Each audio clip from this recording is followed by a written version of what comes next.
Depuis des siècles au Bénin, des générations d'hommes et de femmes se sont illustrés par des croyances en des divinités de toute nature. Avec le temps, les concepts ont évolué. Certains parlent de religions endogènes, d'autres la prennent pour traditionnelle, tout cela pour signifier le vaudou dans tout son mystère. Il faut regarder en face le vaudou comme déité. Il faut regarder le vaudou comme Dieu. Il faut regarder le vaudou comme cause causante, comme principe premier. Pour ceux qui y croient, pour ceux qui l'acceptent, pour ceux qui acceptent ce panthéon-là. Et voir au-delà de tout en quoi est-ce que Dieu, vaudou, peut donc insuffler le développement. Puisqu'après tout, c'est de cela qu'il est question. Et aujourd'hui, au goût du jour, c'est les questions culturelles. Aujourd'hui, au goût du jour, c'est les questions touristiques. Ce mode de croyance peut contribuer au développement du tourisme béninois. Mais il faut sortir du cadre purement embryonnaire. Ça génère un mode de vie.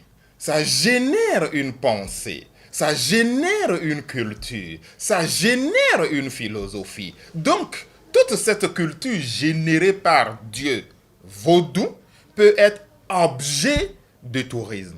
Il faut donc mettre en place tout le conditionnement nécessaire pour que l'étape embryonnaire du tourisme béninois en général et du tourisme lié au vaudou en particulier quitte cette étape novice, cette étape de novice, d'embryon, pour devenir véritablement une industrie. Le Bénin entend se faire révéler au monde à travers notamment la culture.